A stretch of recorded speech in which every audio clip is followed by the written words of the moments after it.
me to my close your eyes.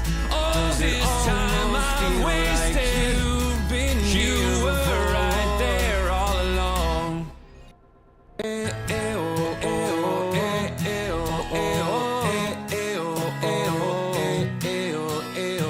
Time stood still, just like a photograph. You made me feel like this would last forever. Many days in your eyes fell away with nothing. I see my whole life, and the walls kept tumbling down in the city that we know it when I know it and I know.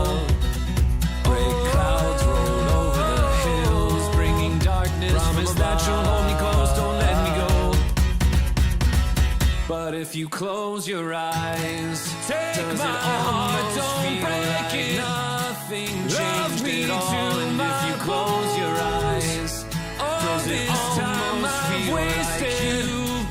You were right there all along. How am I gonna be an optimist about this? How am I gonna be an optimist about this? If you close your eyes, we were never strangers. Nothing changed. And we was my mind up and around you, how I come alive. When I'm without you, I can't help but feel so lost. I wanna give you all I've got us. And the walls kept tumbling down in the city that we know it when I know it and I know. Gray clouds roll over the hills, bringing darkness. Promise that you'll hold me close, don't let me go. But if you close your eyes, take my heart, don't break it. Nothing changed at all. And if you close your eyes, does this time I've wasted. You were right there all along. How am I gonna be an optimist about this? How am I gonna be an optimist about this? If you close your eyes, we were never strangers. Nothing changed.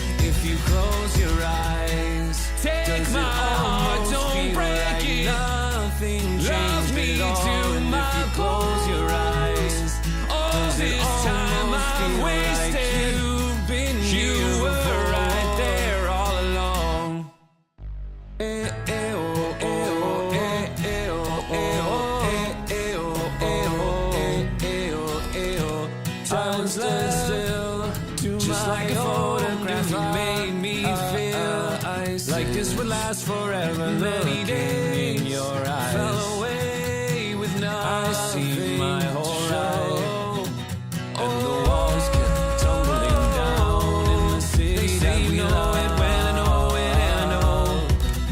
Gray clouds roll over the hills, bringing darkness. Promise that you'll hold me close, don't let me go. But if you close your eyes, take my heart, don't break it. Well, you can tell by the way I use my walk, I'm a one man, no time to talk. The music loud and the women warm. I've been kicked around since I was born, and now it's alright, it's okay. And you may look the other way, but we can try to understand the New York Times effect on me. Whether you're a brother or whether you're a mother, you're staying alive, staying alive. Feel the city breaking and everybody shaking, and we're staying alive, staying alive. Staying alive, staying alive.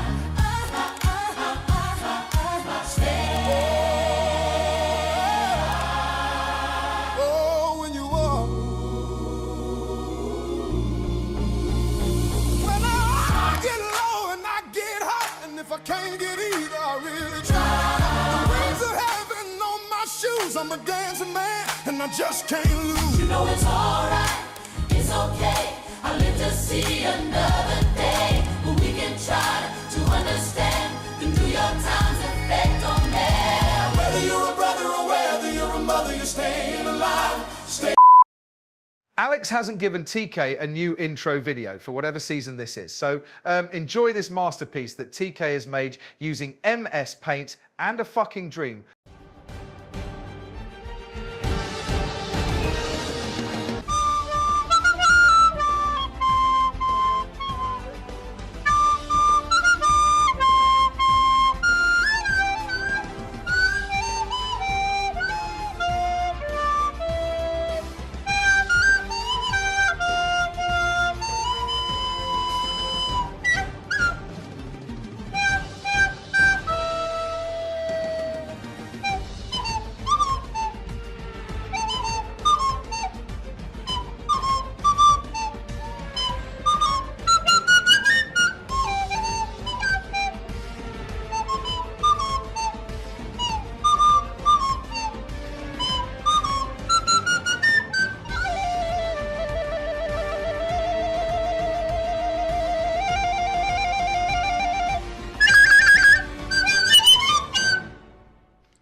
Well, good morning, good evening, good afternoon to wherever you may be in the world, and welcome back to your little slice of Sunday night here for the F05 Esports Championship.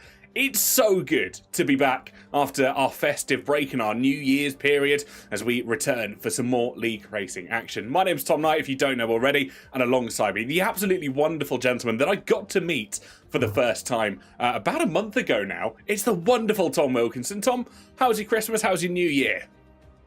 It was lovely, thank you. Nice and chilled, which I think is sometimes the best way to do it. Been very cold, hasn't it, in the UK recently as well, which is why I'm wearing what looks like a golf jumper, but it's fur-lined on the inside, which is very good for the internal temperature.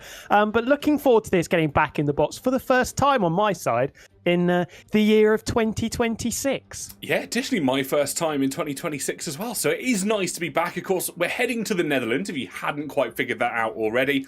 A track that, let's just say, can be testing for some drivers, and I'm sure drivers will have to give their all over 36 laps and over the short qualifying session, which is a slight change to our usual procedure, as I'm already muddling my words. 2026 is off to a great start.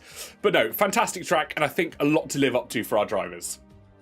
100%. Thrown at the deep end to some regard, because it can be quite a punishing circuit. You've got the really big sausage curbs going through the final couple of corners, for example, when you head into the banking. If you get on that curb slightly wrong, that can spit you into the wall. Opportunities for overtaking, mainly down to Tarzan and Turner 1. If you can try and hook it around the outside, that will give you a decent slingshot. Into turns 2 and 3, it gets really tight in that first sector in particular. But once you get into a flow, it is actually quite a nice circuit to drive. It absolutely is, especially as you said, throwing it into that almost hairpin-esque left-hander is really fun to do sometimes because, you know, when you get the car hooked up, when you just feel the gravitational pull on the car, it almost feels like you want to find seconds and seconds upon seconds. It's absolutely incredible and a real roller coaster of a circuit to drive. One of those circuits that your speed builds up, the confidence builds up, the more and more you drive. It takes a little while, like we said, to get into that rhythm in the first place, but then you can just start taking chunks and chunks of time out of it, taking more liberties with the banking, the first sector, carrying the speed through 6, 7, 8, and 9 as well. You've got to be really, really precise through that sequence of corners in the middle sector as well. Very technical circuit, unforgiving, but can be quite a fun one. It certainly will be. I'm really looking forward to it as well because, again, not only are we back, we're back at what is going to be a fantastic lineup. We would talk about standings, however, we haven't been provided any. Missing in action. Absolutely miss. They've had too much food over Christmas, so they're actually still kind of lost in Antarctica somewhere. So they will hopefully make a reappearance at some point in the next few weeks. When that is, I have absolutely no idea. But as soon as they do, we will let you know what the standings look like. I mean, I think the last one I've got, I don't know. Give me 1 second whilst I try and fiddle some things around. This is the last thing I really had. I believe this was heading into into Brazil, I believe. Who raced? I think Brazil was round 3. I think it was about a month ago that we did it. So I think there may have been 2 events post this, so it could be completely double the points everybody's already on. Flatbread could be on 100 points already. We would have no idea. He could have dropped like a stone in the stands. We're just gonna leave that there. We can make our own assumptions as to what's been going on. We absolutely can, and yeah, just had a look and made sure I've got clarification on it. This was after Austria reverse, which was round 2. So, of course, when we head to everything, we have got essentially a number more rounds under the calendar already. We're on what is now round 5 of the calendar. So, as you said, double the rounds have taken place. This could be in complete reverse order. There is all possibility that Flatbread is somehow down in 20th place. We could have no idea what's going on. I don't think Flatbread was present when we went to Brazil a couple of weeks ago. Peacock Dan doesn't want to be reminded of that race. It was a little bit of a tricky one for Dan, I think it is fair to say. So Flatbread, I don't think will be leading the championship unless they came back and won the previous round. But Zanvdoort this week is a track that's also got a reverse configuration on this game as well. Not the most popular of layouts, I think it's fair to say, though. No, it's an interesting one. So it takes what is already a very tight and technical circuit and throws it completely on its head, where all your natural braking markers, all your natural instincts are telling you to essentially run the other way. And yeah, I've just noticed Peacock Dad's changed his name in chat. He's now Peacock Concussion. I wonder if there's a story there, and I want to hear it if so. I would like to hear it as well, where the concussions come from. That could be a funny one for us to get into as we have a natter before we get going. It's not even Peacock Down being told by Jakey. It's Santi. So we've already been debated before we started. Bamboozled before I even go back to work, which is not ideal. I gave him a concussion in year 9. That is a great story. That's friendship bonding. I think at quite possibly its finest as my camera decides to unfocus again. 100%. I don't think I gave anyone a concussion at school. I definitely banged heads with a couple of people playing sport.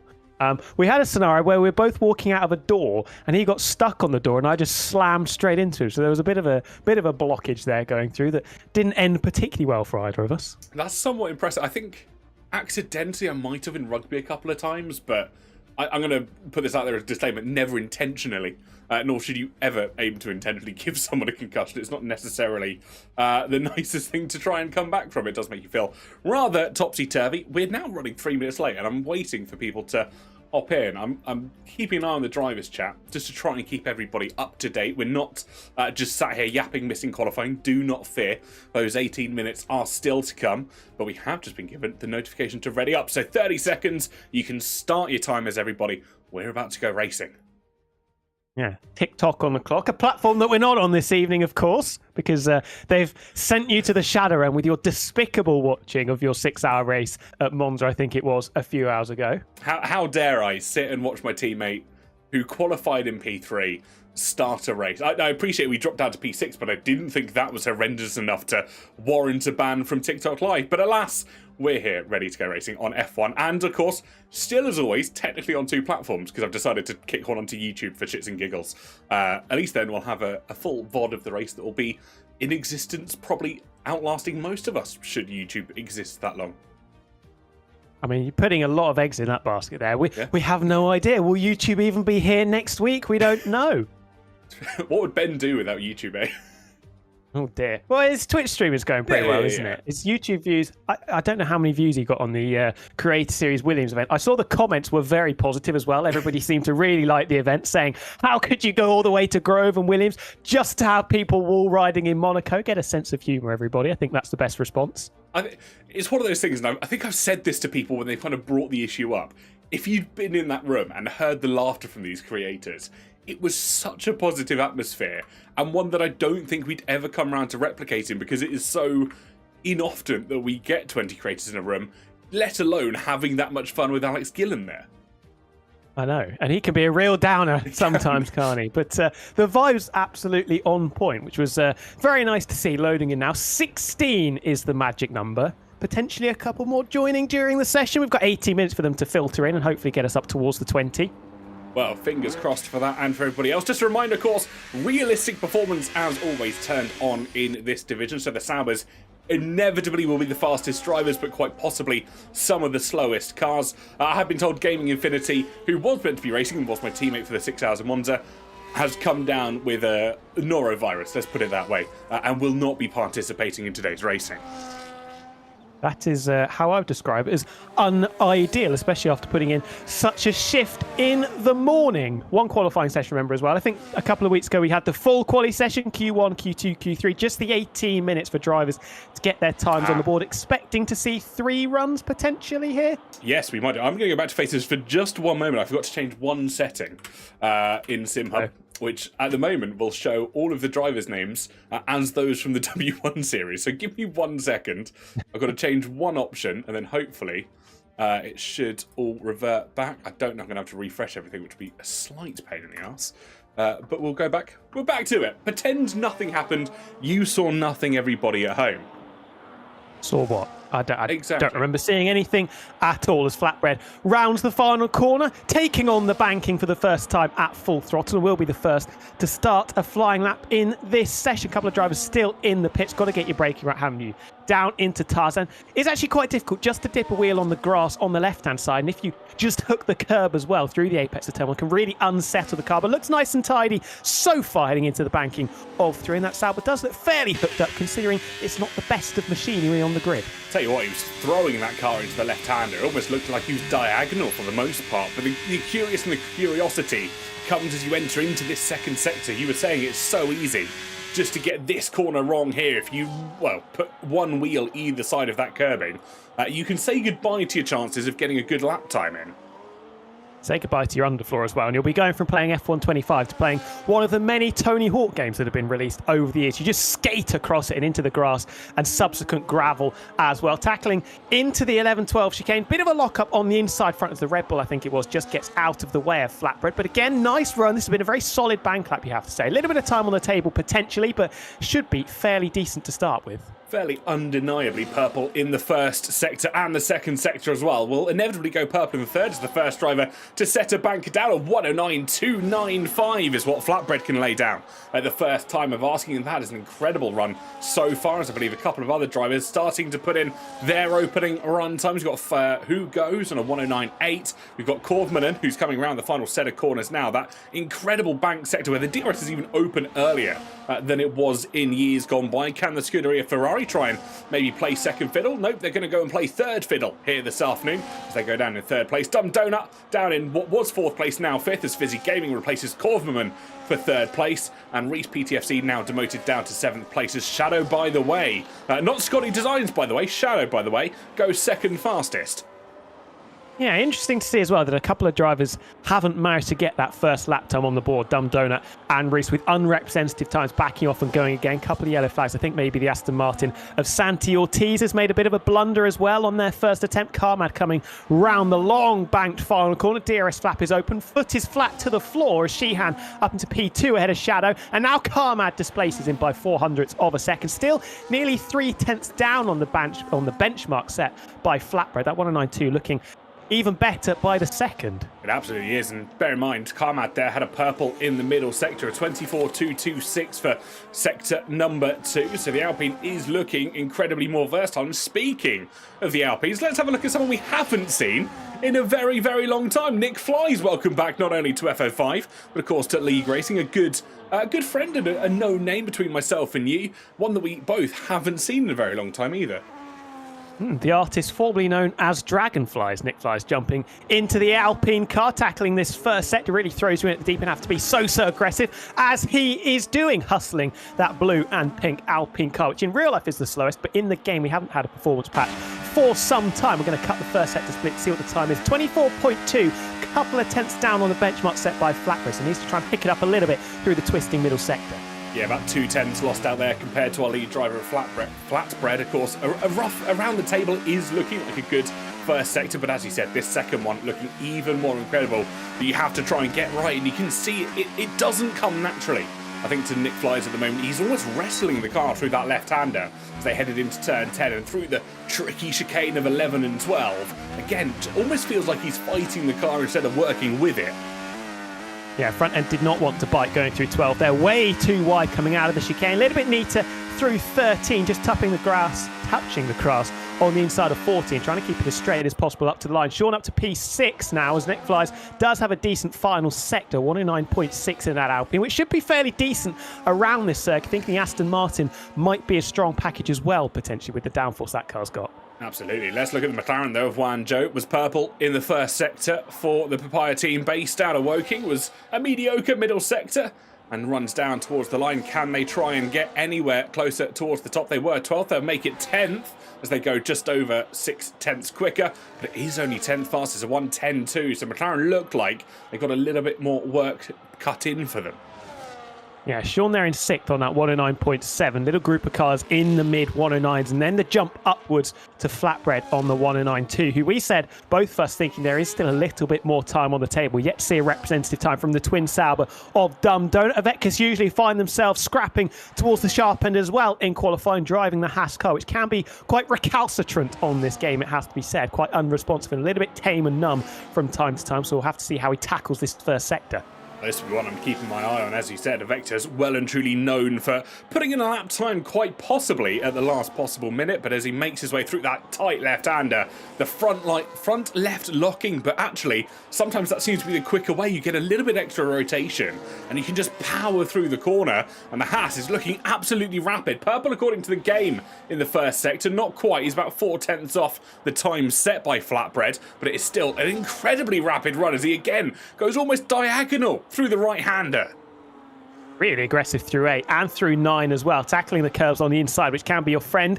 You can gain a lot of time if you get it right, or very much they can be a foe. Get it wrong, spit you into the barriers. We'll see if there's any time made up in this middle sector. Has been aggressive, maybe a little bit wild at times. Again, really riding the curve through the first part of the 11-12 chicane. Teammate in P3, Sheehan, up onto 109.5. I think Avetskas might be just a little bit shy of that time. Wide slightly as well through 13. Yeah, lost about 4/10ths in the first, 3/10ths in the second, so it will be incredible if he can get that car in the top 5. No, he's going to go for 10th place at the moment. It's a 1:10.172 for the Haas car. Of course, his teammate Sheehan up in 3rd place at the moment, so showing that the Haas cars can have some pace out here in the Netherlands, but alas, not quite at the moment. Just keep you updated with how the fastest sectors are looking. The 1st and 3rd taken by Flatbread 98. Carmen F14 still holds that purple middle sector. Of course, fastest lap of course by Flatbread 98. He's at the top of the table at the moment with a 109.284.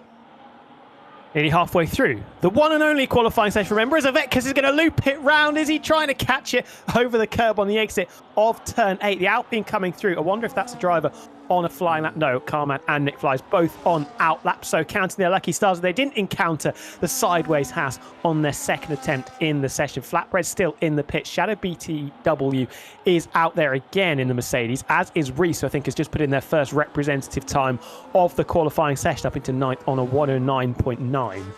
Trying to see which of the RBs has got off there. I think that might be Fizzy Gaming. He has had a bit of an off, and we said about that sector, that really difficult, almost long, elongated right-hander. If you get it wrong, the gravel and the barriers will come a-calling for you.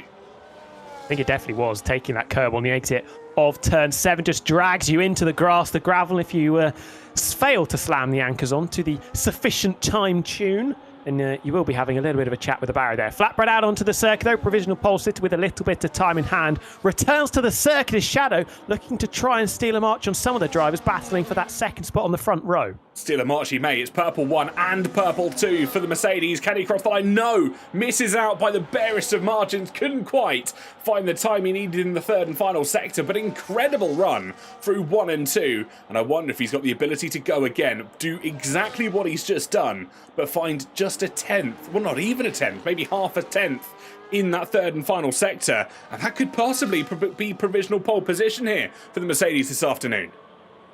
Especially if that's a used tyre run. That could be a big confidence booster for Shadow. By the way, 42 there. Carmad is up by, I think, a 10th through the first couple of sectors, not necessarily extracting the performance that the Mercedes could rounding the final couple of corners. Foot absolutely flat to the floor of the Renault-engined Alpine car. That will be Renault-engined for not much longer as we cut the beam. It is an improvement by a 10th, staying only 3rd, 109.4. A little bit of distance between himself and Sheehan, and Nick Flies just behind to round out the top 5, as it was the Mercedes of Shadow with the fastest middle sector, as you said. Nick Flies up into P4 with an improvement by a further 10th of a second, pushing Sheehan back down to 5th. Carmen, again, you can see there, fastest first sector, just can't seem to hook up all the sectors in one single lap. Has got the fastest first sector, at one stage held the fastest middle sector. You sense there's maybe still a little bit of performance on the table. Absolutely, there's time to find, I think, for every single one of our drivers. Just to note down on Ola Spaceboy, who hasn't had, let's just say, the best of openings to this qualifying session, a 1:17.351 at present for Team RB, which, for Team Red Bull, which is inexplicably one of the 2 fastest cars in the game. I'm not going to try and start that debate live on air at the moment, but of course, have your own predictions. Let us know in the live chat whether you believe that's the McLaren or the Red Bull. We've heard this argument many, many times from many, many people as to the order of speed of these cars, haven't we?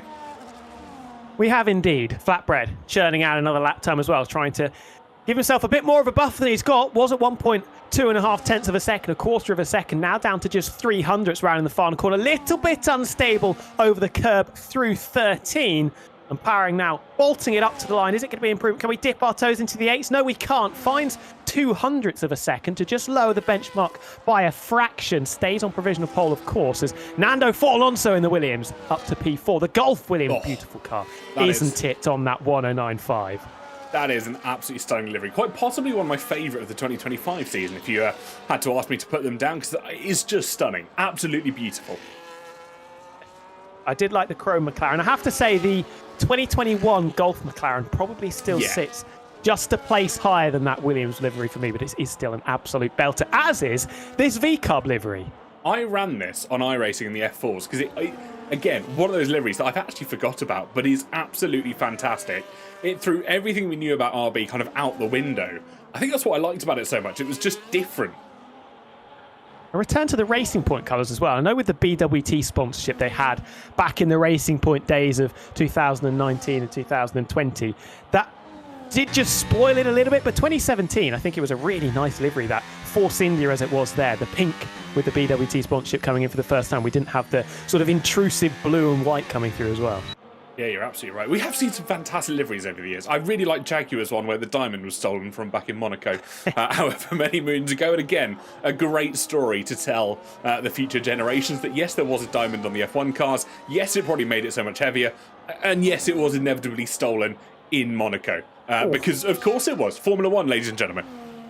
Proves that diamonds aren't forever. As Fizzy Gaming struggling to complete the lap there. Big tail snap coming out of the penultimate corner, getting all loosey-goosey over the curb and throwing it into the bin, invalidating round the final corner, and will stay down in P12 in that second RB car. Sean Caston has just improved up into the top 5 as well, bumping Nick Flies and Sheehan down a further spot, and Dumb Donut with a first representative time of the session in 8th place in that second Sauber car, but nearly 4 tenths down on his team. It needs to try and extract a significant amount more performance on this final run. Quite a few do, and I think there's still opportunity for those drivers. Just over 4 minutes remaining on our qualifying clock before we head for 36 laps here at Zanvdoort, of course, located quite literally a stone's throw away from the coastline. One of the most, well, one of the more stunning backdrops, I want to say, for a Formula 1 circuit. Again, probably on par with Jeddah, just about where it sits in the world, because it is so close to that beautiful sea line.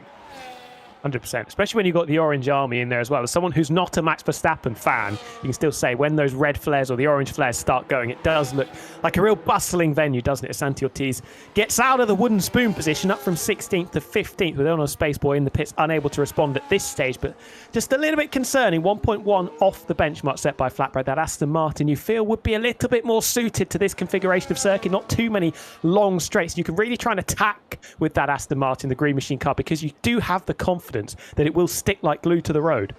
You absolutely do, and it'll be interesting to see how our drivers approach this final 3 minutes of the qualifying session. Of course, Hugo and Korvmanen, the 2 drivers that will be first out on circuit. The others, of course, Wandro and Santi Ortiz, almost certainly will dive into pit road and get themselves a fresh set before going out for one final run. But you've got to kind of take a step back and look at the situation now. Do you go for a situation? Well, do you go for an approach where it is just full push until the end? Do you take every single one of those risky surfaces, the risky curbs, until the end and potentially risk crashing out? Or do you play it, 90%, try and get a solid lap time in and start somewhere in the mid-pack, knowing that you've got that backing to go a little bit more if you need to? It is a very fine balance. It's one of the circuits where you are dancing on that knife edge quite a lot of the time, as Hugo rounds the final corner and won't be the first to start the final flying lap. That is Korvmanen in the Ferrari. But yeah, if you leave time on the table, if you go into this final flying lap at 95%, say, you are just going to be leaking time throughout this circuit and throughout the lap, because you need the confidence. You need to really attack it, be aggressive through the banking, carry as much speed as you possibly can through 6, 7, 8 and 9. If you're just a little bit tentative and cautious, treading on eggshells, if you will, you're just going to leave yourself with way too much to do, and that will snowball and spiral as the lap continues. I'll tell you what, speaking of putting everything on the limit, Korfman finding just over a 10th in the first sector alone and continuing to push in their Scuderia Ferrari, hoping to try and climb their way up that timing tower. 11th place at the moment. Of course, over 16 cars will start just below that midway point, which will be Hugo starting in the bottom half. Purple sector in the second, according to the game. I'll wait for confirmations that comes across on my time screen. I don't think it was, but it was very close, just over a 10th off. The fastest time set by Flatbread 98 around the final few corners now. Can he try and contend with those amongst the top? Can he try and dissettle himself from 11th place? The question will be answered. He'll go 8th fastest, just above the split, but I think with drivers continuing to improve, surely that's not going to be enough here. 100%. It's incredibly close as well. 3/10 off pole, and down in P8. Not good news at all. Just shows how competitive it can be on realistic cars. Hugo has made a mess of their first attempt on the final flying lap of the session, backing off and going again. So just leaving themselves under a little bit more pressure. Down in 10th now on the 109.8, and probably won't have, and you can see there definitely doesn't have the full battery to deploy in the tyres. Slightly worse than they were about 2 minutes ago as well. It'll be interesting to see that balance of how much they're pushing. Will they end that lap with absolute zero as they come up towards the line for the final time? We'll keep an eye on our timing screens and see how everybody continues to progress. I believe Nando Alonso has found an exact 1,000th in that first sector, which does cause him to go purple by the barest of margins here. So the Williams once again finding pace in the Netherlands. Vecka's on the board with a decent time, up into P5, 109.5. A member of that 109.5 club that goes from Nando Alonso down to Korfman in P9, and now Spaceboy up to 12th, handing the wooden spoon back to the Aston Martin of Santi Ortiz. Nando Alonso still finding time, but not enough really to challenge Flatbread for pole. Well, I don't know, it's going to be close. It was purple in the first, purple in the second, according to the game. He's got it all to do in this third and final sector. Can he try and round this corner, keep that car as planted as he possibly could? Nick Flies cannot go further than P4 as everybody else comes across the line. Nando Alonso cannot improve at the final time of asking. He'll start from a maximum of 5th place. Korfman now starts 10th. Dumdona comes across the line as she in 101, quite literally, as the Far Lady is singing, goes fastest with a 109.1. Yeesh, that has come out of nowhere, up into P1, and Flatbread's invalidated. So that is the sun setting on the Sauber driver, as it is for Shadow, by the way. So it's all down to Carmad, who's finding 600ths of a second, needs to blitz this final set, needs to be so committed through 13 and 14 up to line. I don't think it's enough. No, onto the front row, misses it by 15 milliseconds, displaces the Sauber, displaces the Mercedes, but it is Sheehan with a buzzer beater at the end, taking pole just about in the Haas car. Oh no, Spaceboy coming into the pit. Santi Ortiz for Aston Martin. I think he's going to take the wooden spoon, although he is still on a flying lap here. Can we get into the 109s in the green machine? Not quite, but it is now Juanjo in the McLaren that will take the wooden spoon in 16th. But what a late flyer that was from Sheehan. We said it right from the get-go, didn't we? That Sheehan is that driver that can quite possibly pull out a lap time at the final time of asking. I think Flatbread's going to be slightly disheartened there after invalidating his final run. Carmad F14 will start on the front row, but alongside Sheehan, with quite possibly the perfect lap when it counted, was almost, if not fastest, through every single sector. We can have a look here. Fastest in the middle sector. Flatbread held the third and final sector. Carmad still fastest in the first. The potential lap there, not quite into the 108, so 109.030 as the potential fastest lap if all three of those were combined. But it will be Sheehan, the Welsh driver, starting from the front, Tom. Carmad slotting alongside. This should set us up for a really interesting dash down to turn 1. It is a short dash as well, we need to remember. Shadow, by the way, in P4, ahead of Sean Costain, rounding out the top 5. Nick Flies getting bumped down along with Nando Alonso. Avetkis and Dumb Donut will feel maybe a bit of a missed opportunity there in P8 to 9, where their teammates are 1st and 3rd respectively, and Korfman rounding out your top 10 ahead of the RBs. Reese in 13th ahead of Spaceboy, Santi Ortiz, and Juanjo making camp on the back row there. Press the wrong button. There we go. That is your qualifying order and your grid order for the Zanvdoort Grand Prix. Coming your way in the next few moments. 36 laps for our drivers to navigate around the twists, the turns, and by the look of it, potentially some undue weather that could be coming their way. I'll give you a little sneak peek of how it's looking over there in the Netherlands. That does look rather cloudy.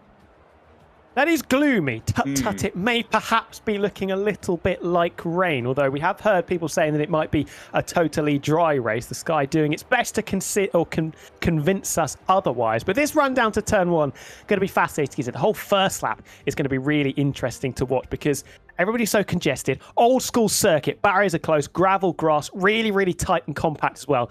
Definitely the potential, if you just get it slightly wrong, to not just take yourself out, but maybe a couple of other drivers out with you. Well, we've seen that, I think, in a number of races in the past where one driver gets it wrong. You see that almost, what's the word, the catalogue of errors that then precede it and follow it.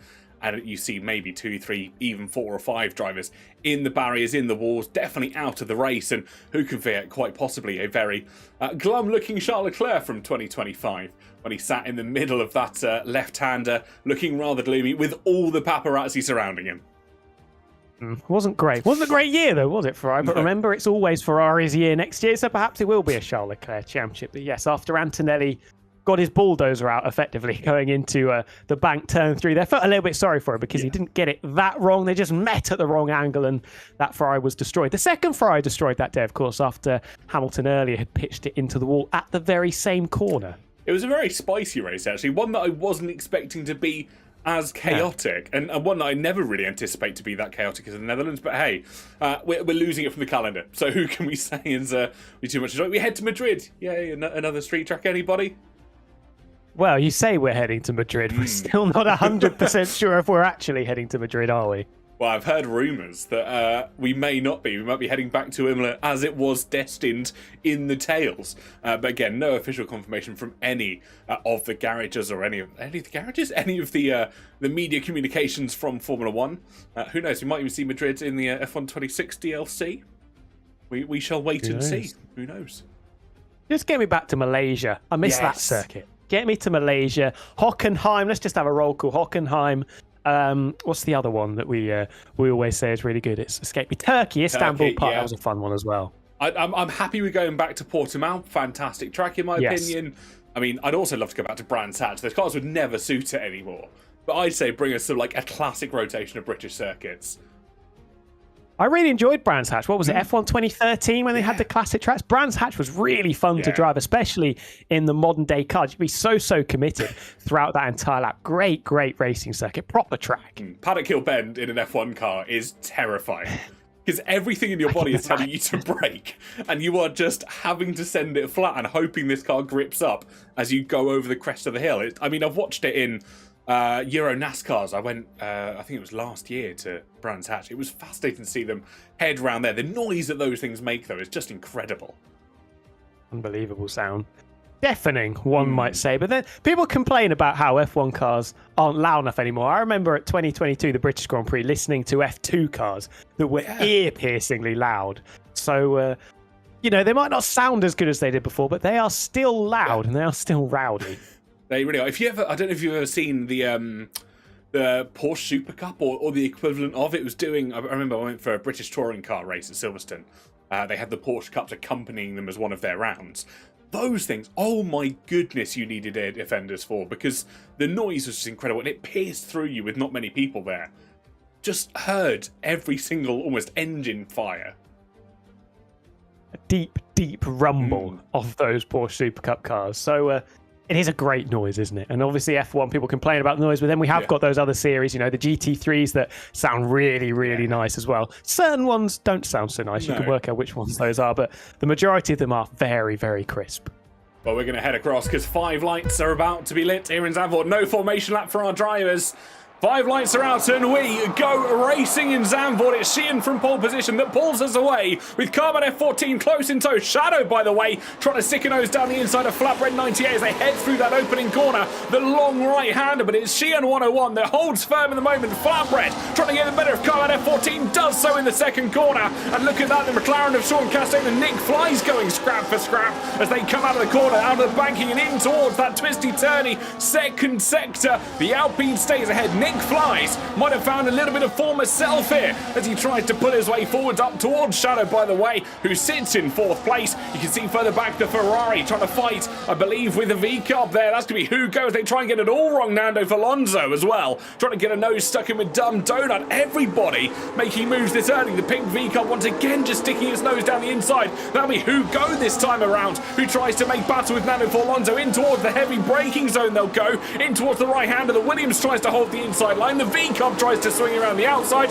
Santi Ortiz again trying to fight with Reese further back as well. They're still side by side as we head into the 3rd and final sector. And as we round the final corner now, it's Xi'an that leads still. Flatbread98 recovers from his 3rd place start. Carman F14 falling through the order already, as Shadow, by the way, and Nick Flies close on their heels in towards the 1st corner. Well, watch out for the Mercedes. Chucks it down the inside of Carmen into turn. And we're going to continue this titanic tussle on the run into 2 and 3. Got to be committed if you're Carmen around the outside if you want to try and hold on to this spot on the podium. Big pinch point of the apex of turn 3. Eventually and wisely, I think the best way to put it, backing out of that one. But grip seemingly very, very low. A lot of fishtails. A lot of drivers scrabbling for grip, struggling with oversteer at the back of the car. Nick Flies with a great run on the run up into turn 6, just dangling the nose of the Alpine alongside his teammate, just trying to find maybe the smallest of opportunities to push it alongside of Carmad. Well, exit stage left there, gets caught up on the curve over the grass and into the wall we go. And that is P3 tumbling down to P8, gets a little bit of a shoulder brush back off the circuit from Dumb Donut as well. What an abhorrent middle sector. Not the one that he would have liked to see start here, but Carmen F14 not out of the woods quite yet. Carmen F14 and Hugo still in time for scrap, sending it down the inside as Fizzy gaming out of nowhere. Kaufman having to take, I think, the most avoiding action that he's possibly taken in his career, and now side by side with the V-Cup that almost tried to cause it all. Fizzy gaming almost went all kind of Fizzy wrong as he tries to, well, have the V-Cup, sorry, the Ferrari, try to defend itself in the front, but look at this, a change for the lead already. Flatbread98 makes his move. Shadow lurking in the shadows, tried to go for a move as well, couldn't quite have the audacity to send it in towards the 1st corner. That has looked slow in a straight line. Maybe that's just the telltale sign as to how the cars are set up. But look at that, Nick Flies fancying an opportunity there. A little bit of rubbing of wheels coming out of turn number 3 through 4 and 5 we go. Laying his cards firmly down on the table here is Nick Flies. Not going to leave any stones unturned as he battles to try and get up into the podium places. Flatbread trying to check out in front as well as Xi'an, now very much under the cosh from the Mercedes and the Alpine, as Sean Costain just dropping back ever so slightly. I'll tell you what, this is an incredible start for some of our drivers here. Nick Flies, I think we are well and truly seeing, you know, the start of 2024 Nick Flies here, where he's starting to make a lot of inroads. He's starting to make those moves that we would have seen originally from the native man, and he's up in P4 at the moment, looking to try and get on towards the podium with Shadow, by the way, who hasn't had the best of race starts so far. But you said about Flatbread trying to make his way forward after what was a disappointing qualifying. He now finds himself in the lead, 8/10 clear, but not quite enough to break the DRS from Xi'an behind.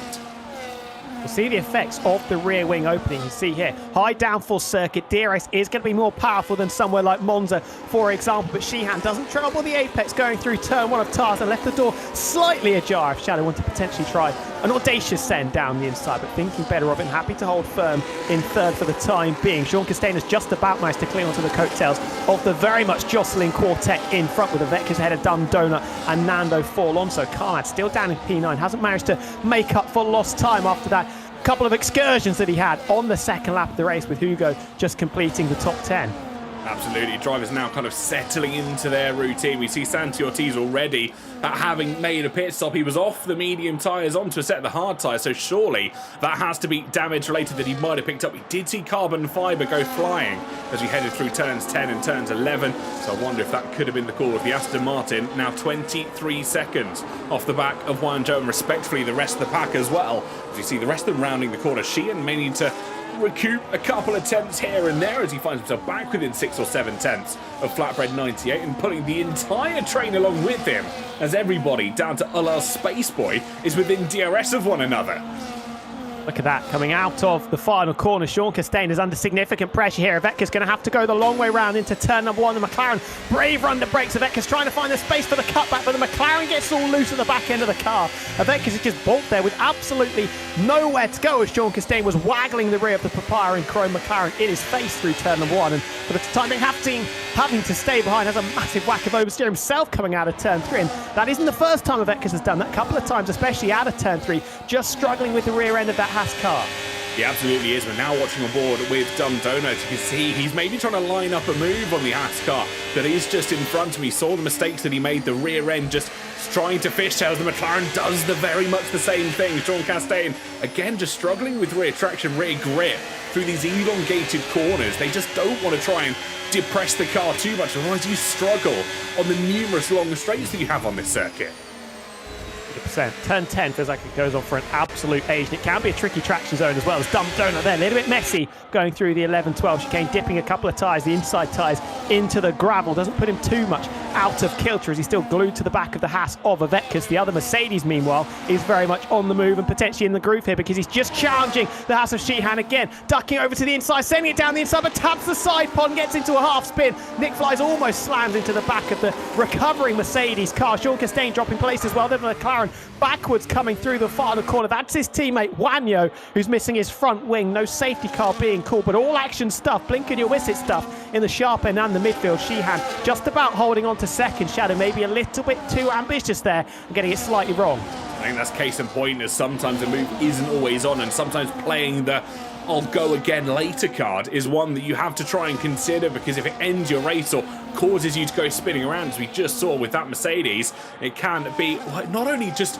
dropping you off the order and dropping you out of your rhythm, it can drop you into a position that you don't want to be in. As you look at Shadow, by the way, now down in 4th place, got Nick Flies to try and get past, who in himself is an incredible master of defence. He'll try and hold as much of the middle of the road as he possibly can, so I don't think Shadow's going to have an easy time recovering back to that podium position. 100%. Not having an easy time either. Zanvdoort in the sour, massive armful of opposite lock going through turn 9. Had to catch it very, very quickly. Did a good job. Was under pressure from the Williams of Nando Forlonzo. Sean Chastain starting to fall through the field here in the McLaren because Carmad all over the back of the chrome and orange car. And this should be regulation. You'd fancy it around the outside into turn 1. Again, Sean's going to be brave under braking, but Carmad in the Alpine will swoop around the outside, continue the battle into 2 and 3. Should have the job done. Dangling the nose into 2 is Sean Chastain, but doesn't slam into the side of the Alpine car and does drop down a firm spot wide through the bank, turn 3, and that opens the door for Hugo to challenge as well, but he's given a shoulder barge onto the grass. I think feeling a little bit guilty there as he backs off maybe to try and let the RB back through. Lapping that one up is the Ferrari of Korvman, who saw the white flag raised in front of the Scarlet Ferrari car, and now look at this all over the place. Sean Chastain, a little bit of head loss, a little bit of rhythm loss as he's battling now for 13th. Yeah, absolutely. Drivers everywhere, trying to get themselves back into contention. Again, it's just one move that can have that domino effect further and further down the order. I don't know what's happening to Sean Chastain. He does not look comfortable in that car at the moment, as he can't seem to keep it from going sideways. Once again, him and the Red Bull of LL Spaceboy battling, and once again the McLaren losing out here. And Sean Chastain is having a day that's gone from bad to worse. He falls continually down the order. Flatbread's into the pits early. Oh, can he get it slowed down? As there was a moment where I'm almost certain he was pointing about 90 degrees from pit entry. That did not look stable at all, did it? Fish turning into the pits. Hugo ducking into the pit lane as well. This should be a two-stop strategy, you'd imagine, for the Saubers in particular. Not a good car when it comes to the tyre, and that is why the pole sitter, oh no, not the pole sitter, but the race leader has dived into the pits. This was a late move from Shadow. Got fairly alongside, but just a little bit too late there. And Nick Fly's doing a decent job to avoid the slow Mercedes at the apex of turn 1. Absolutely. Let's keep an eye on our trio at the front. Zanvdoort, you can see 2.9 now, 3 seconds off the back of our leading trio. Sheehan 101, of course, starting from pole position. We've got Nick Flies down in second place. Shadow, by the way, albeit on the podium temporarily, will not be a podium. I'm almost certain of it when the drivers are adjusted for their respective pit stops. But the time delta is fluctuating to the nth degree, as Zanvdoort finds half a second here, loses half a second somewhere else, because he's constantly under pressure from Nando Forlonzo, as well as they make their way through turns 10 and turns 11 up towards 12 and 13. And it is incredible to see how they're all sort of jostling, hustling and bustling to try and get those extra positions here. Just pushing Ivetkis a little bit further away as well. Sheehan responds to the punch pulled by his main rival on the previous lap, all crossed up, trying to slam the ankles on and get the car stopped and slam the pit limiter on as you enter pit road. But Reese unsuccessful in doing so, because that is a 10-second penalty for speeding in the pit lane. Not good news at all. Now, this is an opportunity for Flatbread with the helping hand of the undercut just to put a little bit of distance between himself and the Haas of Sheehan. I say a little bit of distance. I think there's a sizable amount of free real estate now separating the Sauber and the Haas. What's that? A couple of seconds? Nearly 3 seconds between drivers that were nose to tail. Well, this is interesting then. If you're Nick Fly's Shadow or all of those drivers up towards the front, you'll be paying attention to the delta as cars have made their way out of the pits. You'll be going, oh, damn, I really need to get a wiggle on here. Try and get myself into the pits because, again, we are expecting no rain according to our weather radar. It will be dry throughout the entire race, all 36 laps of it, of which we're nearly a third of the way through, and potentially the two-stop strategy coming into fruition here. Drivers can attempt the one stop, but of course they will be slightly more, well, vulnerable on aging tyres. 100%. And we saw this a couple of weeks ago at Brazil, which is definitely a marginal 1/2 stop race. The Shadow is slightly wide there through turn 13. The two leaders are going to dive into the pit, so that's two more that aren't going to be trying to hang it out for a one-stop. Nick Flies. Oh, it's criminal, isn't it? 10-second penalty for speeding in the pits, just trying to extract and take a few too many liberties there on the left pedal of that car. Carmack doing the same, and that is both Alpines now with 10-second penalties to their name. I think Nick Flies has also just been jumped by the Mercedes of Shadow in the pits. I believe he has been, as you can see there, the Mercedes Shadow band's just ahead of the Alpine. This reminds me of PSG or PCF1, where both Alpines got penalties for speeding the pit lane at Zanvdoort as well. It seems to be a common occurrence for the French Revolution. 100%. And from a 4-car DRS train that we had in front, there's now nearly 5 seconds separating Flatbread and Nick Flies. That is how quickly things can change when the strategy cars are laid down on the table. Nando Forlonzo and Dumb Donut continuing on. The Williams getting ahead of the Sauber on the previous lap with a Spaceboy and Sean Costain still yet to pit. Sean back up inside the top 4, but not there in, well, relation to where he was, because he was P5 about 5 laps ago, then tumbled through the field very, very quickly as he was just getting impaled ever so slightly. Just pulling up the wear on your screens here. Look at the rear left and the front left here for that kick Sauber. 65% after not even 10 laps completed. These tyres are being shredded by the Zanvdoort asphalt. And once again, Dumb Donut continuing to keep going on this circuit. He's decided the tyres are not quite at their limit yet. He wants to try and take them to their absolute extremities and continues to try and chase down what will be essentially the lead of the provisional race. Sean Costain in towards the pits for the Mercedes team. You can see the wear on those medium tyres just before they ripped them off of the papaya shell. A nice quick pit stop and they will rejoin down roughly in 14th place, I think just ahead, sorry, just behind of Carmad F14, who still have that 10-second penalty for speeding the pit lane slightly earlier on. In a lot of space, isn't it? But yeah, the tyre wear really, really significant. It's that middle sector in particular, is it? When you go through 7, 8 and 9, really aggressive. Right hand is putting a lot of load on the front left tyre. And the same as well through 13 and then the banked final corner of 14. Putting stress through that front left tyre that you've got to try and manage if you're going to make your strategy work. As we're watching the battle here for 10th, 11th and 12th with the Vetkas just a little bit further back. Korfman on the back of the RB of Fizzy Gaming. The brilliant pink RB car returning to the grid. We are not in Miami. The weather certainly is not what we had in Miami for the race, at least. It was a little bit drizzly, wasn't it, for the sprint, where Charles Leclerc couldn't even get to the start of the sprint, could he? He certainly couldn't. One that I think would have, well, went on to haunt him for the rest of the season, albeit were a majority of the way through by that point. Air temperature then today at 19 degrees. Track temperature only 27 degrees, as we see the Mercedes of Shadow, by the way, not only setting the fastest lap at 1:11.858, but also getting past our pole sitter of Sheehan 1:01. And that is the battle that essentially will be for position. And they can see Flatbread up the road, 2.7 seconds up the road in that kick Sauber. But of course, everybody in front of Flatbread has yet to pit and probably going to commit to that one-stop strategy here this afternoon. Flatbread, no! It's heartbreak for the Saubers. Flatbread leaves the session. Big moment that. Net race leader is going to be very, very slow for the next 30, maybe 60 seconds or so, depending on how long it takes to get back in the session. You can see the gap between the Sauber and the Mercedes has been absolutely slashed. And this is going to be easy as you like. Shadow, by the way, now the net race leader as he blasts through the ghosted Sauber Flatbread. I think Sheehan's going to try and follow in suit as well. DRS for both cars. Got to be brave on the brakes to try and fly past, not get distracted by the ghosted car. And that is the runaway race leader. 2 seconds clear. Now down to P3. Should be 4th very, very shortly. As you can see, Nick Flies in the background, just closing up also. Well, not only passes through the ghosted car of Flatbread, who I think their AI attempted to move out of the way. Dumb Donut finally peeling into pit road off that set of the medium tyres. The only driver to take the medium tyres this long. They have gone 12 laps on them so far. Onto the hard tyres almost certainly to see this race out. Then their teammate Flatbread just passing them on the straight onto turn number 1. Out of the pit lane they come. They'll finish out in 12th place. They won't quite get the better or have the better getting of them by Fizzy Gaming. But they will stand in 12th place at the moment. Keep an eye, though, on Sheard. He's got some work to do. 7.5 or so tenths back from what is now a provisional race leader. Shadow, by the way, 42, who started all the way down in 4th place. Flatbread is now over 6 seconds off the back of the race leader, the net race leader Shadow, back in the session, but the damage has very much been done. He's now going to be dueling in the secondary chasing group. You can see there Hugo in the RB, Korverman, Reese, who has a penalty, Avetkes, and Karmad also with a 10-second penalty. He needs to get back in very, very quickly because you do not want to get dragged into this battle, but I think it's going to be Curtis because Hugo's going to be brave under braking and push the Sauber even further down. Yeah, and he's continuing to fall down and down the order. He might be back in the session. He certainly does not have control of that car yet. There's a bit of a wiggle as he tries to have Reese pass him rather successfully. Nando Falonzo, the first of the hard runners, in towards the pits then. That leaves just our Spaceboy out in first place, and that little jump there assures me that Flatbread's now under control of his own car once again.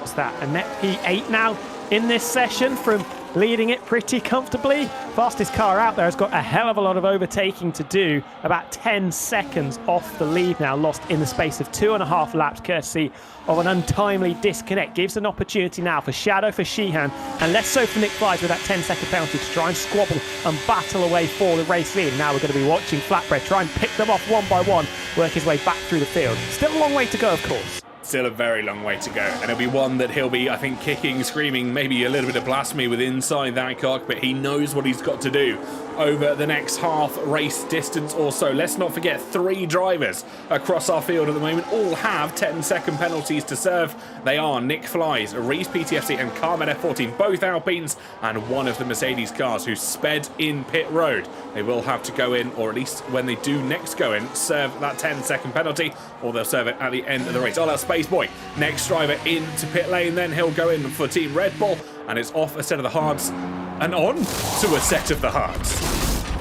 Lock yourself into the 2-stop strategy. The hards generally looking like the favoured tie here. Yellow flag is out, and a safety car. Virtual safety car. Wow. Who is it for? Trying to see. I'm trying to figure that out. I can't quite see. Flatbread. Oh no, Flatbread retires. That's disappointing. 100%. And well, the race wasn't going well and decided to call it quits there. Maybe Flatbread was involved in a bit of a skirmish. We'll have to wait and see if he comes in there, and that might have called out the virtual safety car if there was a little bit of damage thrown onto the road. But we are down to 15 runners, and that definitely changed the complexion of this race. Certainly does. Of course, no full safety car, no appearance of Burt Mylander quite yet. Don't rule it out. It has been known for the VSC to be upgraded to a full safety car, but alas, not quite at the moment. But now our race leader has got the race leader within them. They got Sheehan for company, as well as Nick Flies, who's standing in P3 for company at present. They have got the opportunity for a good restart here. They've got to get that delta right. They can't have that drive-through penalty, which will accompany it, as we're seeing moves made by Reese and Avetkes, who can't quite get things figured out there. I thought I saw damage slightly further back. Definitely some carbon fibre thrown up. We're going to try and see who it is from, and if anybody's a little bit wounded, maybe is it the Ferrari of Korverman, trying to find out who it is. It can't be the other Sauber, surely, of Dumb Donut. I think it might be, yes, missing that right-hand end plate. And that is going from bad to worse for the green cars. Both of their end plates missing here. DRS gets re-enabled with green flag racing once again. As you can see, the calamity that's about to happen in front. The Sauber peels into the pits, as does Reese, slams into the pit wall for good measure. But let's go further afield. The V-Cup slots their way through. Korpanen tries to stick a nose down the inside of turn 1. 3 wide for the barest of margins. And the Haas car now trying to defend from the equally powered Ferrari car. In towards the tight left-hander they go, barely leaving enough space on the inside of the circuit. But Korpanen comes out on top for the time being. Avetkes trying to challenge him down towards the next heavy braking zone, which is a very difficult one to get right when you're by yourself, let alone 2 abreast. Trying to stick a nose down the inside, still there, but has to back out when the time comes. Don't want to be side by side through turn 7, 8 and 9. That is a recipe for disaster, but that was the tight line going through the banking, wasn't it, that eventually worked out for Korverman, holding on to P5 ahead of the Haas, and now Nando Forlonzo on much fresher tyres than this group. Let's not forget that should be carving his way through the field in this beautiful Golf livery Williams car. Carmad still with a 10-second penalty, just tucked up underneath the rear wing of the Williams. Avetkes still a little bit all over the place, been struggling for grip for the entirety of the 16 laps we've seen so far. Attack to defence very quickly for this Haas car, because Nando Forlonzo coming very fast at them. He absolutely is. Oh my goodness, Avectus, they're having the wiggle of all wiggles as they came through turn 14. Manages to keep the car in a straight and narrow, but what is going to happen here in turn 1? Avectus can't quite challenge the Ferrari, but round the outside goes Nando Falonzo, the outside line proving the stronger line, and there goes the Williams, and there goes the V-Cub. Fizzy Gaming into the barrier in the background. The pink car just gets a little bit less pink. Another car with significant damage there, but what a move around the outside of turn 1. That was Fernando Forlonzo. Just drove clean past Ivetkes as if the Haas was not there. Easy as you like. He can now set his sights on this Ferrari of Kaufman in front. A podium is still not out of the question for Nando Forlonzo with this strategy. The 10-second penalty for Nick Flies means he's not going to lose a position, courtesy of these guys battling so hard, but it will bring them very much back into the ballpark. Nando Forlonzo still trying to hit a home run here. Tried it around the outside of turn number 10. Couldn't quite find the space to push the Ferrari of Kaufman down a spot. And isn't close enough either into the chicane of 11 and 12, but should be all over the back of both of these cars. In fact, tapping the back of the Ferrari in front in this final sector. And the run to turn 1 is into the wall. Goes the Alpine of Carmad. 10-second penalty and now half a front wing. Bad news, and another VSC deployed. Well, I think that might be the saving grace for Carmad's race here, as he'll be able to get in and get the front wing replaced almost certainly under the slower speed conditions. Hugo joins him, as does Kaufman, and almost certainly going on to the medium tyres to see this race out as the Ferrari comes to a crawl in towards pit road there. Not quite sure what's going on, but Sean Castaigne stays out. Benefits from a number of positions up in P5, although staying out on the harder set of tyres as everybody else peels into pit lane. Nando Falonzo just coming out ahead of Avectus once again. The grid once again becoming slightly more shuffled. Ooh, drifting into the pits there, Fizzy Gaming, but could this change things? If the leading trio gets hung out to dry, watch this space. This was the incredible tussle we were seeing. Clean around the outside, goes the Williams, and there, just dropping it into the barrier in the exit of turn 1, goes Fizzy Gaming, who we can see now in the top right in the pit lane, getting that front wing fixed. Are the leading trio going to get into the pits? Well, Dumb Donuts picked up a drive-through penalty for Speedy Sheehan on the money, potentially straight away. Thought about it down the inside into the chicane. The gap to the drivers that pitted has gone up to 28-ish seconds back to Hugo, but they're on fresher tyres and can maybe go to the end where these guys just have to stick it out a little bit further, perhaps. Sheehan again struggling on tyres. I wonder if this is a Haas-specific thing, because both of them have had issues through that bank to the right-hander. They just can't seem to keep the car as planted as they possibly would have liked. Sheehan again, he just loses that time, the straight run that he would possibly get out of turn 14, the DRS benefit. You just see the car get unsettled. They have to slam the anchors on, get the car stabilised once again, and that's actually just really hindering their race. Dumb Donut with a 10-second penalty for corner cutting, of course, after what was a drive-through, so we'll add that to their list of total penalties for this afternoon. I think this could be a second Sauber retirement, I fear, Tom. I do fear that as well. Into the pits, yes. Are we going to see the penalty for speeding in the pits? No. Breaking down isn't going to speed into the pit lane, so maybe this is Dumb Donut continuing on. No, does retire, so could have saved himself maybe half a second by speeding into the pits in the space of a lap. Look at this. Sheehan dropped out of the DRS range of Shadow in front and now sternly being examined by the Alpine of Nick Flies in the battle for second and third on the road. Remember, Nick Flies with the 10-second penalty for speeding in the pits. We'll have to serve that at some point between now and the final round of stops, but could definitely be the joker in the pack with the two cars battling out in front. Fizzy Gaming is the latest to call it quits at half race distance, speeding into the pits and retiring. We're down to 13 drivers, as this could be the move for second place, and is easy as you like with helping out a DRS. Nick Flies up into second. He might be up into second place, but let's not forget about that 10-second penalty that will be handed to the Alpine at the end of the race. Hands the position back to Sheehan. I wonder if he's overtaken in yellow flags there that were out for Fizzy Gaming's retirement. That would be the ultimate version of being unlucky on this game, and I think that probably is what happened. That does match up. So Nick Flies flying past with helping Anna DRS could have potentially helped out Sheehan by getting a car between himself and the Mercedes and maybe being the buffer between the Mercedes and that little trio or the duo behind as this battle through turn 1 continues on. Nando Forlonzo getting stuck in once again down the inside of 2. Not quite the space there, and doing this smart thing of backing out of it, thinking about lap 36 rather than lap 20, but almost pushing Kaufman through the banking of 3. Got so much more grit and confidence. I'll tell you what, Nando Forlonzo absolutely adores a turn 1 move. We've seen him on the inside, we've seen him on the outside. There's no position that he is not willing to place that Williams car to try and get a position gained. And once again, now Kaufman on his hit list. You can see Invictus just in the background, but hasn't had the best of restarts. We've said this about both house cars today. They just haven't seemed to found that magic formula. The balance of speed and downforce is now Nick Flies goes for the very same move that he tried last time around. This time, though, no yellow flags to hinder his progress, as we do see yellow flags come out. Car F14 retires on circuit. Full safety car now being deployed for the first time this race. Good news that, to be fair, for Nick Fly. Should drop back behind Sheehan, but can serve that 10-second penalty and keep the leading duo very much within arm's reach. So this will bring everybody back together as well, as there was an enormous gap that had built up. Yes, the drivers further back from 6th down had made an extra stop.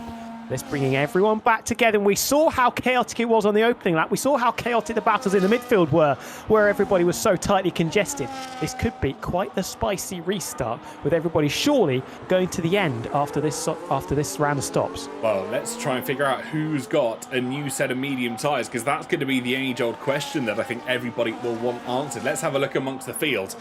So the drivers down in P10, so Race has already used 2 sets of tyres. Corvman retires. What has happened? Hold on. What has happened back here? I think people have gone past safety car. Hit safety car. Is he hit the safety car?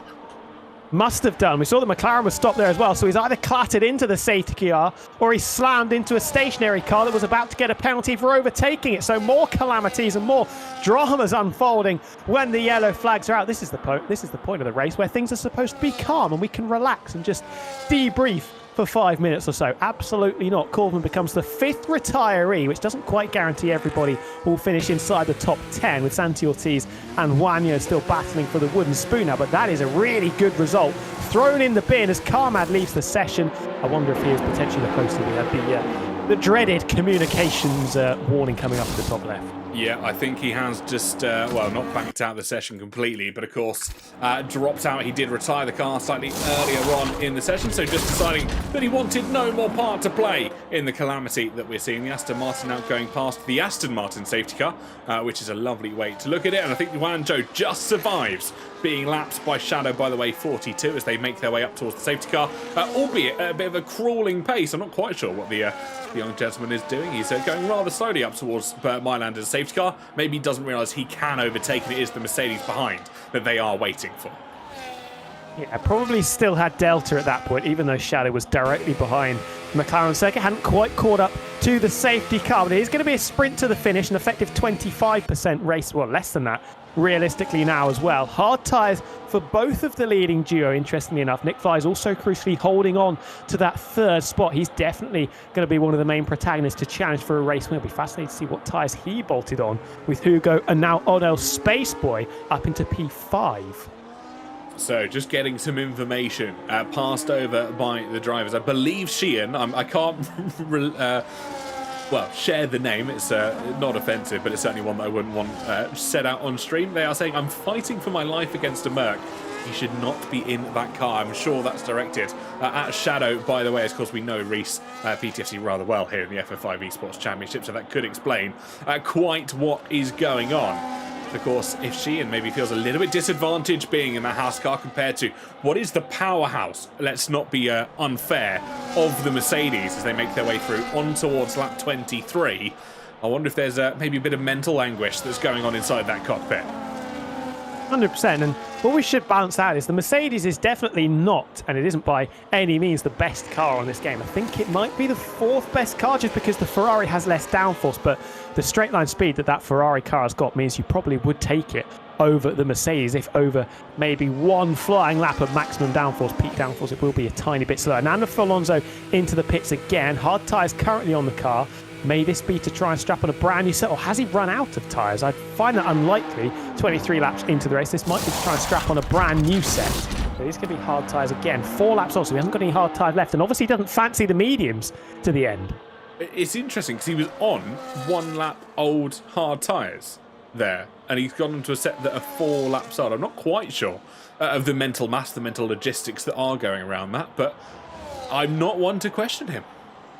I think it's the game, I think, was saying that it was 14 laps on the hard tyres that he was on, unless my eyesight has completely deteriorated. So I think that might be a case of switching out very used hards for some slightly used hards without using the mediums either. And if we tot up the number of laps, he has probably run out of tyres, because he's got 14 on one set of hards, 4 on this one, and then he was on the mediums after that first stop. So unless you want to try and drag soft tyres 12 laps potentially, which is going to be unadvisable, and just racing the final stages now for Alonso with one hand tied behind his back compared to everybody else. So I've done the mental logistics. He started on the hard tyres, did 13 laps on those, then went on to the mediums for 4 laps, then went on to a new set of hard tyres for 4 laps.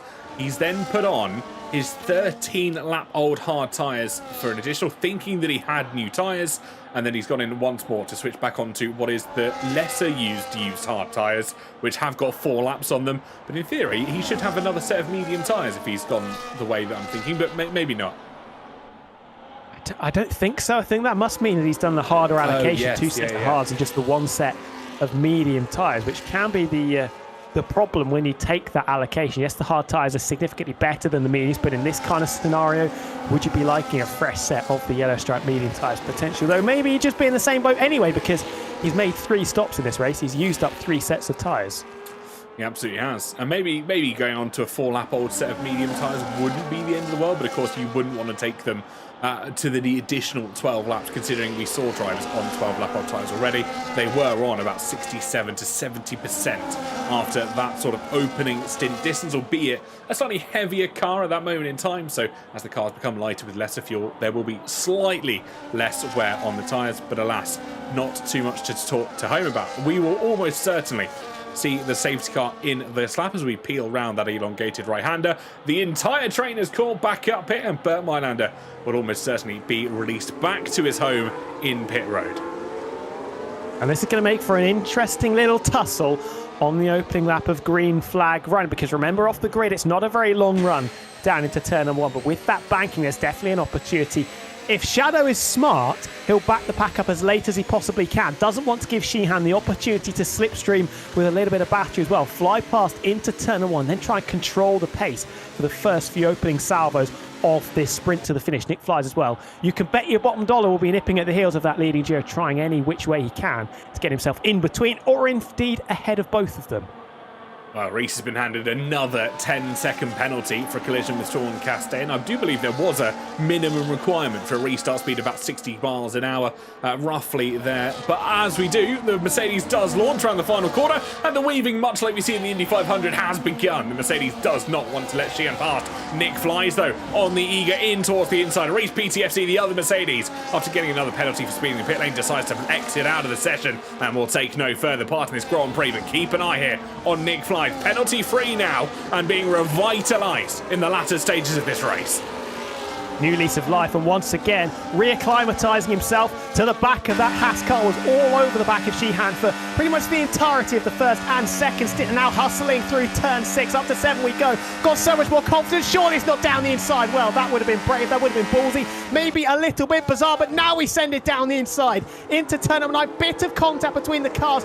Ghosted is Sheehan on the left hand side. Nick Flies handing that one back after a bit of a bump and run. Got to be careful of Hugo entering into this battle as well, but round 1 does stay to the red corner of Sheehan, but Nick Flies once again making his intentions very, very clear. Look how much they're battling, though. Shadow, by the way, has managed to pull 1.7, nearing 1.8 seconds of advantage further up the road. That Mercedes is well and truly checked out and left she and Nick Flies Hugo to battle it out for the podium. The Mercedes not interested in playing those games, apparently.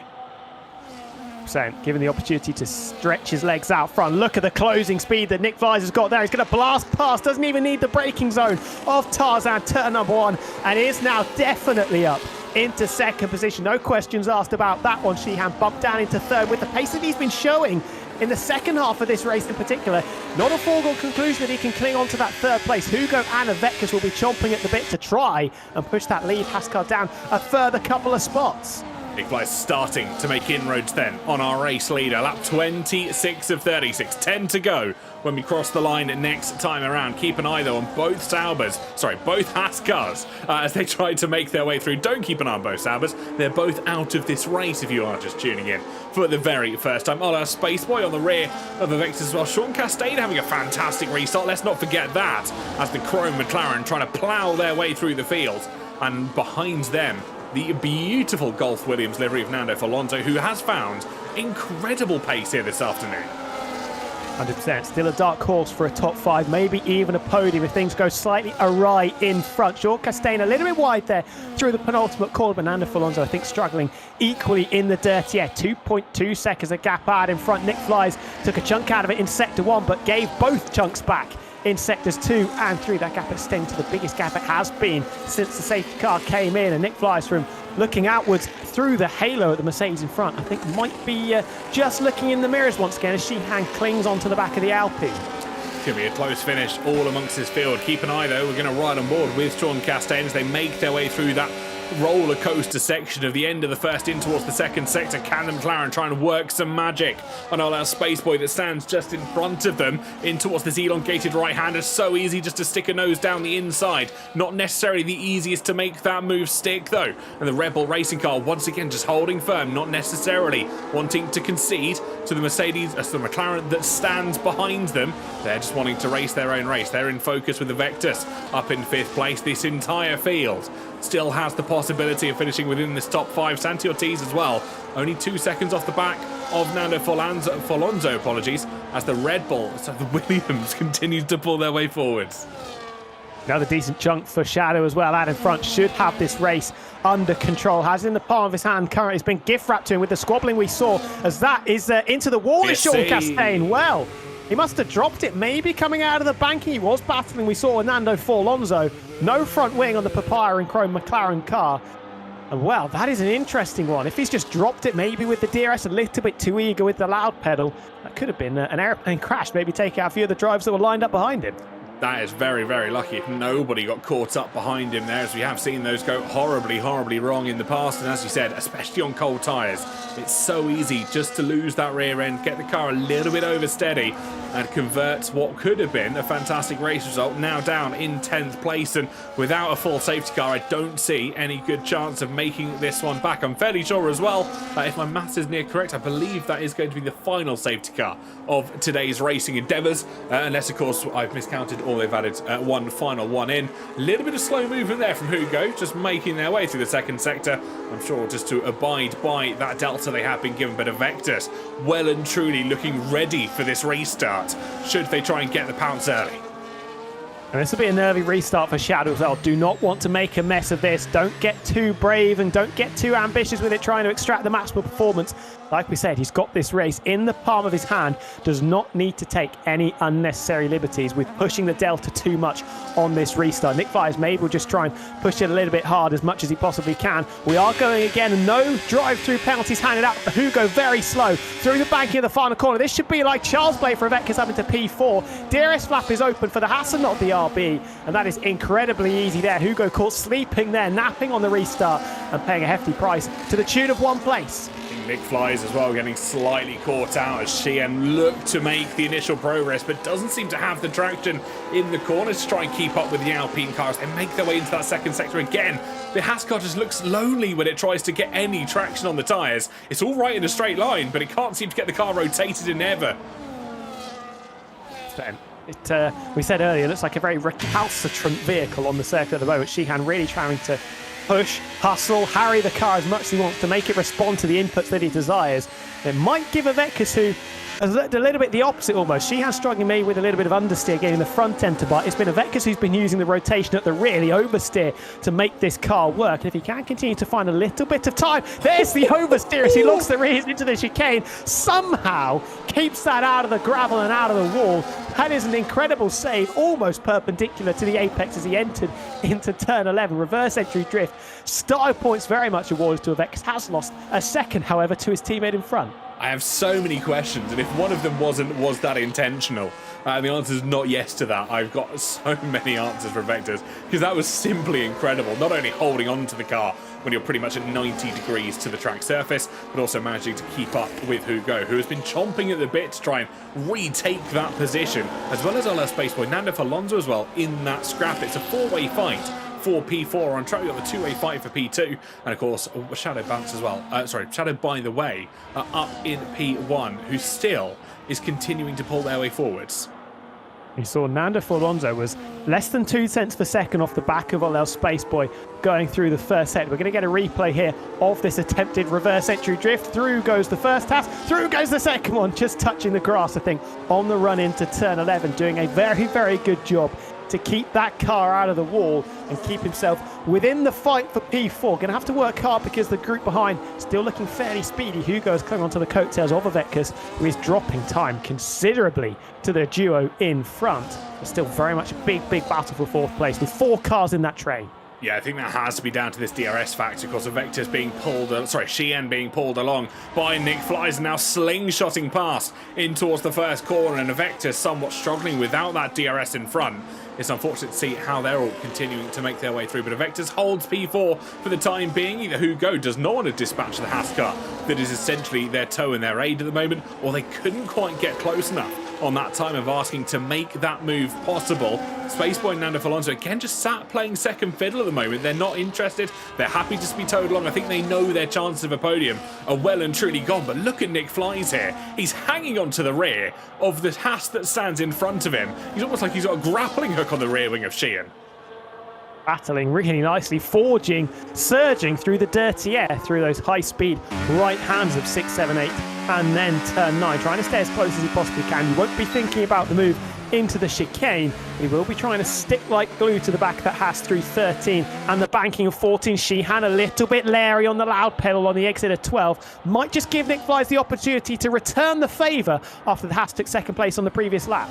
Let's keep your eyes to the prize. Here's the Alpine once again, who's been incredibly quick in a straight line. Look at the speed he's getting. Oh my goodness, the straight line speed that Alpine has afforded in towards turn number 1. Goes flying past as Nick Flies. Sheehan once again left to play P3 as he had absolutely nothing to offer in defence. Good awareness as well from Nick because he held Sheehan out to the left-hand side. I mean, it couldn't be a late dart back down the inside to try and reclaim that second place and pocket pinch the Alpine, who thought he had got second place all to himself. And now just trying to stretch his legs in the first set to putting 5.5 tenths between himself and the Haas up to 6.5 tenths, as now it's Sheehan struggling in the dirty air. This is going to be the difference between the two cars. The Haas, less downforce, is going to be struggling a little bit more in the dirty air compared to the Alpine. We saw Nick Flies was able to follow much, much closer than this, and this could just push Sheehan back a little bit, maybe back towards his team, although Avekas, with the pace he's showing, I think Sheehan should have that 3rd place covered. You'd certainly hope so, and you can see Sheehan just trying to take every single curve as aggressively as he possibly can to try and compete with Nick Flies in front. He can't seem to find the traction that the Alpine is pulling almost certainly out of thin air. And as they round down towards turn 14, in towards turn 1 once again, we'll see the speed differential. The rear wing is open for the Haas car, but it almost doesn't feel like it at times. Nick Flies hanging pretty much equal in performance down a straight line compared to the Haas car. Trying to eke out as much speed as he could, but Nick Flies comfortable into the braking zone there. We know the Alpine's not necessarily the fastest car in a straight line, but it looks like he's got that car set up an absolute treat there, and maybe explaining to us the pace we saw from Sheehan running higher downforce. That would have propelled him to the pole position that we saw in qualifying. Maybe just hindering himself now in this race as he struggles to get back past this Alpine with 3.5 laps to go. It does. I think Sheehan's got to try and re-evaluate here. When is he going to try and launch that attack as the rear end of the Haas just swooping round? Couldn't quite find the traction that he was hoping for and manages to save it by the barest of margin. But Sheehan again now almost out of DRS range of Nick Flies. I think, again, we said this about both Haas cars. The rear end is incredibly slidey here at Zanvdoort, isn't it? Very lively car, isn't it? That Haasmobile that both of them have been propelling and trying their best to keep taming the rear end of that car that's kicking out like a donkey at them at every possible opportunity. 6.5 tenths of a second the margin as we come out of the banking to start lap 34. This time Sheehan with a closing speed move over to the middle of the circuit. Wasn't quite close enough to make the move, but he has spooked Nick Flies a little bit wide in the second part of turn 1. Still going to keep the pressure on through 2 and 3, but for the moment that's another assault rebuffed by the Alpine, though it wasn't entirely comfortable. Well, we head into what is the final 3 laps of this race. It's all come down to this moment of asking. Shadow, by the way, well and truly checked out. You can see on the track map at the bottom right-hand side of your screen just how far into the distance he has decided to run off from everybody else that is competing. Almost certainly will not make an appearance in the Mercedes next time out. Will be bumped, I think, considerably down the order of our drivers. You see Xian still trying to make waves for Nick Flies in front, who has made an audacious comeback to the F05 Esports Championship, not only getting that 10-second penalty slightly earlier on, serving it and still holding P2 here. Very, very quick race. Remember being in a race of F05 with Nick Flies in it. I think it was Silverstone where he was absolutely rapid. Silverstone reversed on this F125 game. His tyre management was strong and his consistency was very, very strong as well. So a very, very shrewd operator. Sheehan this time is closer to the Alpine coming out of the banking, but you could see there, ERS light flashing at the back of the car. He may have been closer coming across the line, but he is not closer than he was on the previous lap into turn 1 because he doesn't have the battery charge left in that car. Well, it all comes down. Final 2 laps, final 2 parades of this circuit for our drivers. This battle, I feel, could be the one that gets slightly more spicy. Nando Alonso, if he wants to try and salvage anything better than P7, has got to try and act now. He almost does. As Spaceboy gets a poor exit out of the long left-hander, but can't quite capitalise on it at the moment. Can he try and go down the inside, though, into the elongated right-hander? Yes, he can. At the second time of asking, Nando Alonso has found second gear and starts to pull his way forwards. Great stuff. And we've seen a number of times throughout this race that tight line through the bank turn 3, giving people a rocket ship run out of it through 4, 5 and up to 6 and 7. That was what allowed Nando Alonso to make that move stick and get up into P6. Got a lap and a bit left to try and get ahead of Hugo. Maybe challenge Vetkes for 4th, but look at the battle for 2nd and 3rd. Just 0.4 of a second separating Nick Flies and Sheehan. This battle is far from over at the start of the final lap. Here we go then, one final time as Nick flies to the extremities of the circuit, trying to make sure that Sheehan can't quite get the run in towards the first corner. The Alpine tries to hang it around the inside, a favoured move to defend here as Sheehan tries to go around the outside. Can the rear wing hold on? We've seen the rear end be sliding all weekend long for that Haas car. Now into the long left-hander. The Alpine tries the outside line. Haas car gets the inside line. The Alpine with the better straight line speed defends successfully from Sheehan. He can't quite capitalise this time around, but the battle only spicing up now. Brick wall defence there, and Sheehan with a face full of dirty air through turn 7 just pushes him a little bit too far back, and that might be game, set and match in this battle for 2nd place. Nick Flies really, really aggressive, really, really strong, and rebuffed the offence of Sheehan behind and doing an exceptional job as once again the rear end of that Haas car looking a little bit lively. This has been the sideshow though, because in front Shadow, by the way, has been absolutely exceptional. Once he got the lead after the calamities of Flatbread with the disconnection, he hasn't looked back. He certainly hasn't indeed. Been a force from start to finish, and if you don't know his name, well, it's Shadow, by the way, as he comes across the line to win the Dutch Grand Prix in his first ever appearance in the F05 Esports Championship. Nick Flies comes home in 2nd. Sheehan will have to settle for 3rd, and Vetkes, who's held dominantly in this pack of 4, finishes 4th, with Hugo, Nando Alonso and Olo Spaceboy rounding out your top 7. Wanzhou will bring that McLaren car home limping and wounded down in P8. Santi Ortiz, after a trial and tribulations in the Aston Martin, will finish 9th. And Sean Chastain, whose race, well, can only be described as mediocre down in that McLaren, will finish in 10th place should everything go according to plan as they come round to the final few corners. But what a performance up at the top of the table. 5.9 seconds clear of quite literally anybody else. Shadow, by the way, Decked out and left everybody else chasing Shadows for the majority of that race, didn't he? Nick Flies and Sheehan, yes, they were battling, but they did not have an answer to the pace of that Mercedes once the safety car came in cruise control for the final few laps and taking home a very well-deserved victory. Could have potentially been different if Flatbread didn't have those disconnection issues. But alas, you have to take your opportunity when it presents itself, and with some incredible moves there on the podium. Look at him there dancing it away.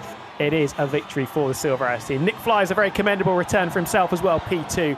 And Sheehan, the pole sitter, bumped down into P3. One more lap, and I think he potentially might have had the Alpine if you saw how close they were over the line.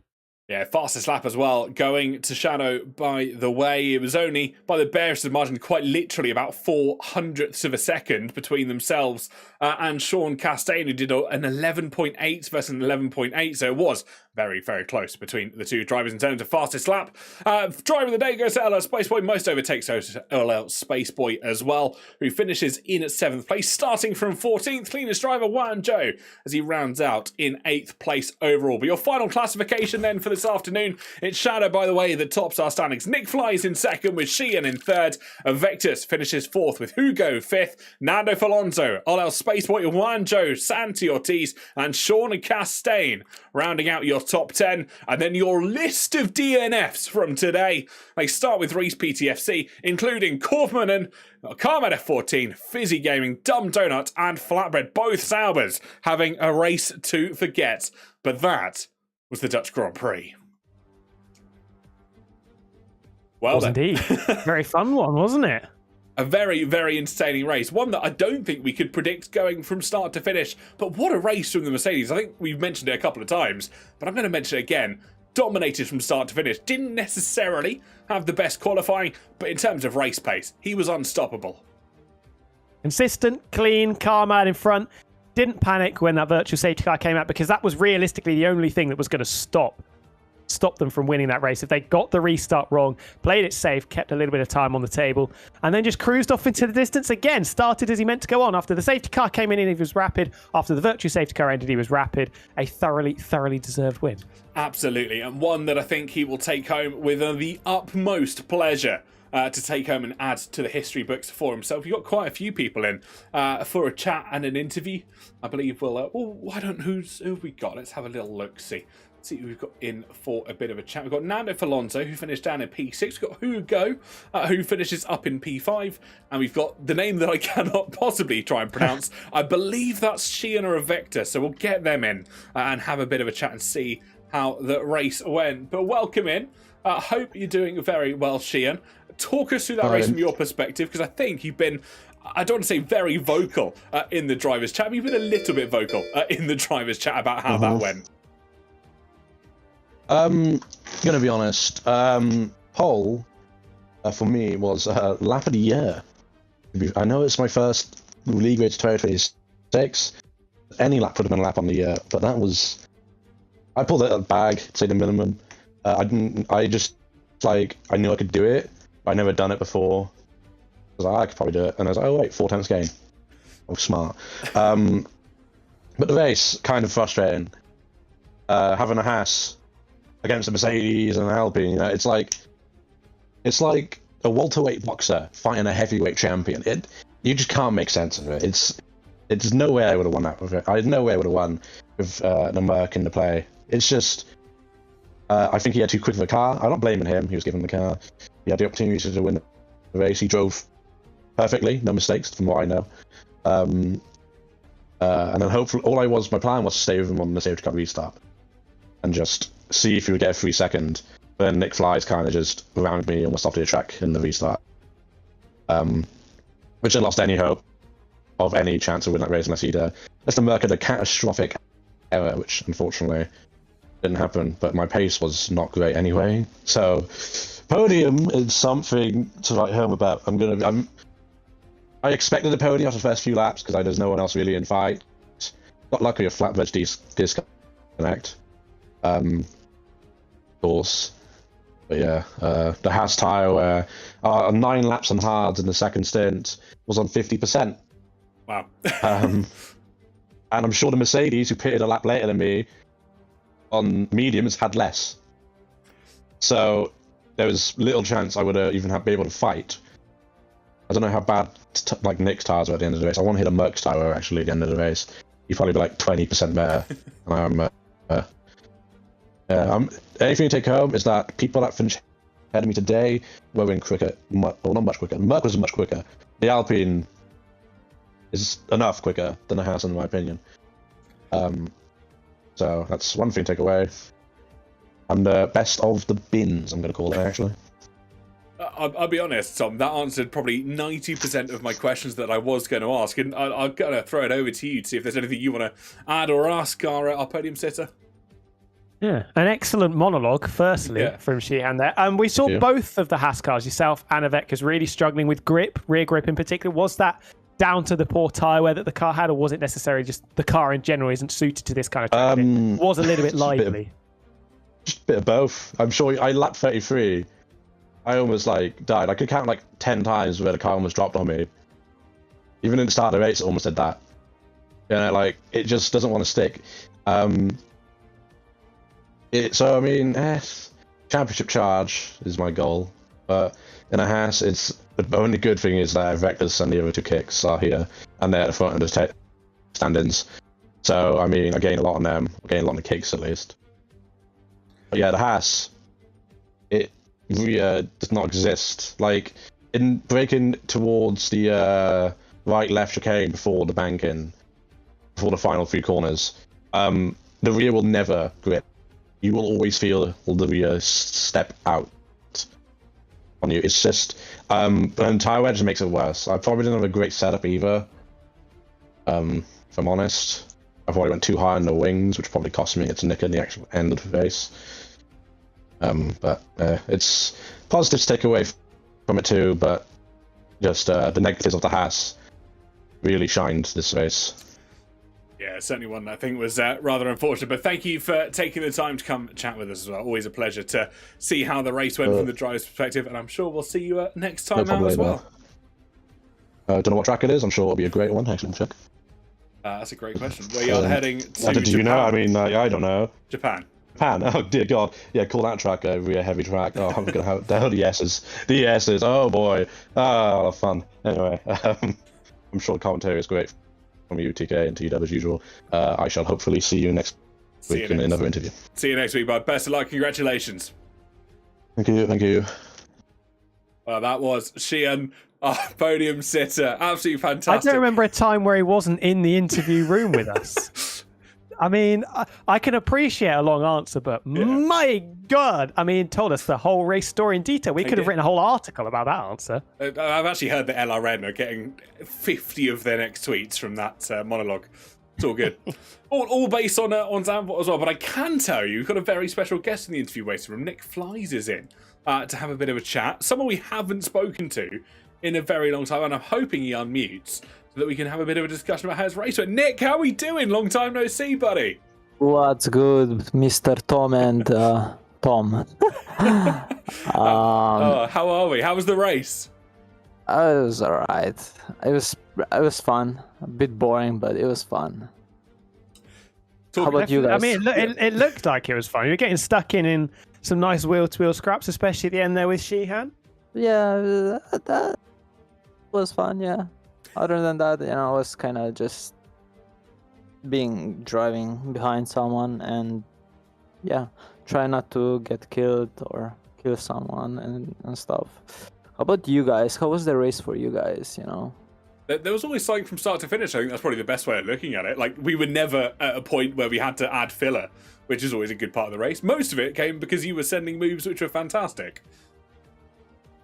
Wow. Okay, that sounds pretty cool. I mean, I don't have much to say, to be honest. It's just unfortunate for the Sauber flatbread, and unfortunate that me and Sheehan had a little incident and we lost the Mercedes. But it was fun. I haven't been racing much of this game. I just made a little comeback right now because I'm bored after work and shit. But we move. No, very, very respectable. Tom, have you got anything for Nick before we let him get on with the rest of his evening?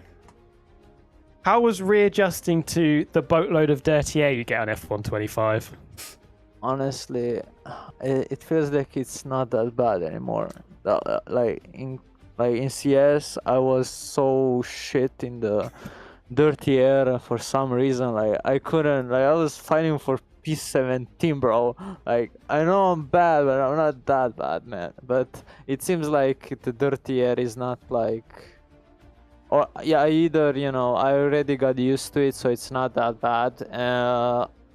or they just lowered it with some updates or something, but it wasn't that bad. Nice. I'm glad to hear it. Nick, have you got anything else that you want to say or shout out before we let you get on with your evening? I mean, I hope you guys have been okay. I hope the holidays were alright and stuff.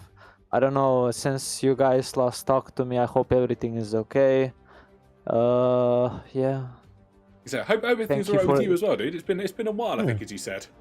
Yeah, there's some issues, but you know, we fixed it. You know, we fixed it. That's absolutely what we love to hear. It's been a pleasure talking to you, Nick, as always. And, you know, I think both me and Tom are secretly hoping for that CS comeback at one point as well, because you certainly were 100%. a character of the series. Of course, thank you guys. Appreciate you guys. Appreciate it. And I hope you guys are involved more in commentaries. I'm pretty sure Mr. Tom, the younger one, is now like the main broadcast and like main commentators now. I hope you do well, bro. Yeah, maybe a comeback, maybe a little comeback. We'll see. We will be here for it. Nick, it's been a pleasure. Thank you so much for hopping on, and congratulations on P2. But of course, congrats to Guy in P1 and Guy in P3. Good night, guys. Good night, buddy.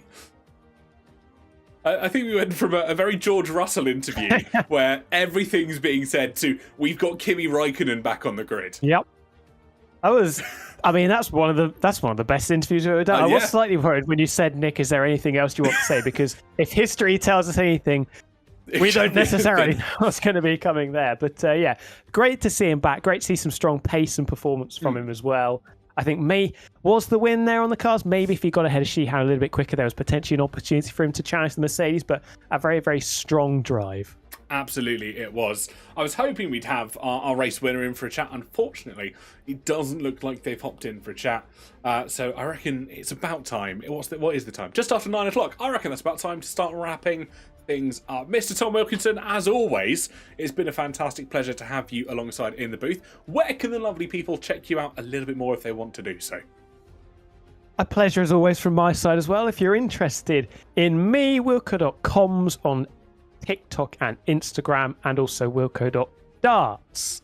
Absolutely lovely. You should go check them out if you haven't done so already, especially with it being dart season. I don't think I've seen anything darts related recently. I haven't. When was the last time? Maybe was the last time I put something on that, but follow it anyway. It'd be nice. Yeah, you certainly should. If you want to check me out, I'm at theycallmetk. I've always pointed the wrong thing. I don't know why I do it every time. Basically on every single social media. Yeah, it's down there. I got it right one time. But yes, until we see you next time, probably next Sunday night for the F05 Esports Championship, it's been a pleasure. And until we both probably see you back on the screens for the Creator Series and those sort of unrelated streams, it's also been a pleasure. But from all of us here, have a good night. God bless. What is love? Baby, don't hurt me. Don't hurt me. As I don't want, I get those goosebumps every time. I need the Heimlich, throw to the side, yeah. Made for love. I get those goosebumps every time. You won't break my soul. My life you won't break my soul. Pieces. You won't break my soul. This is my last resort. I feel the rush, addicted to your touch. Oh, I feel the rush. It's so good, it's so good.